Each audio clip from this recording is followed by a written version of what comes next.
Brought to you by Penguin.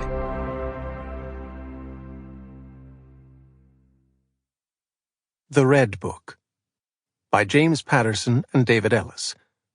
Read by Edoardo Ballerini.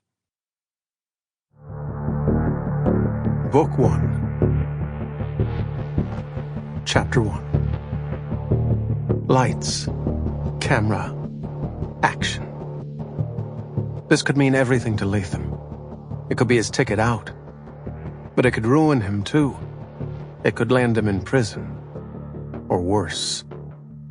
It's the worst that jars him awake in the middle of the night, heart pounding, bed sheets soaked in sweat.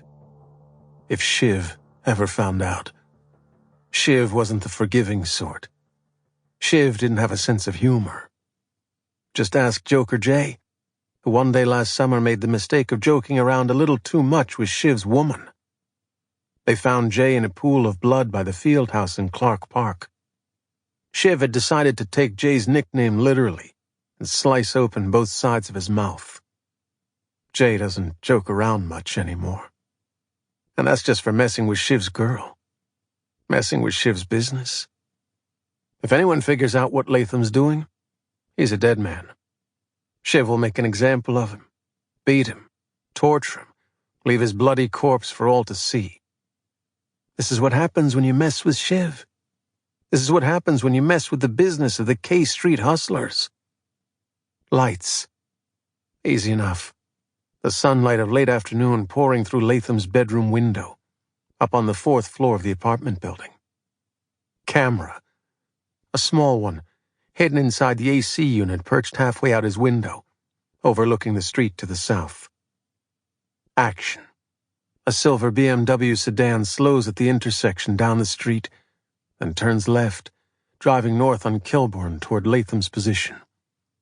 A Beamer, Latham thinks. Promising. Using the toggle, Latham zooms in on the license plate, then widens the view and captures the intersection's street signs, Kilbourne and Van Buren. Then he returns the focus to the street, where the BMW crawls along Kilbourne before pulling over to the curb on its left, exactly where Latham knew it would stop, just past the alley, by a brick 2-flat, only 4 doors down and across the street from Latham's apartment and his hidden camera. A young African-American, in an oversized Bears jersey and tattered jeans, that's Frisk, strolls by, does a once-over of the idled sedan, then looks up at some people sitting on the porch of the brick walk-up. Latham doesn't bother moving the camera. He knows what's going on. Frisk is looking for the green light from Shiv, sitting on the front porch. Shiv must have given it, because Frisk ambles over to the sedan and leans against the driver's door. The window rolls down. Latham toggles the camera down and focuses in. The driver is a white man, probably mid-30s, dressed in a suit and tie. He talks to Frisk for a minute and hands him some cash, folded over once.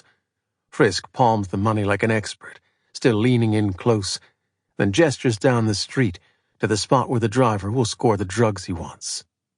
Heroin, presumably. It's cheaper in the city than it is in the suburbs. The car moves on.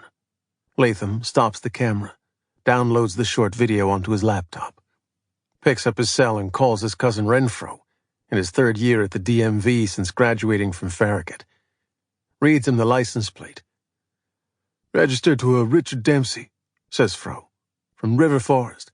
That's cash, my brother. And a BMW?" Latham agrees. It could be a real payday. Guy like that, dressed like a professional, in a fancy ride from a fancy suburb, probably a doctor, a lawyer, a financial guy. A guy who'd have a hard time explaining that video to his bosses or his wife. He'll check out this Richard Dempsey. We'll go online, look at his house, find out his occupation, search him up on social media. You can't get too greedy. Gotta be something they can afford. But yeah, Latham's seeing dollar signs. 10,000? Guy like that? To protect his dirty little secret? He might pay that.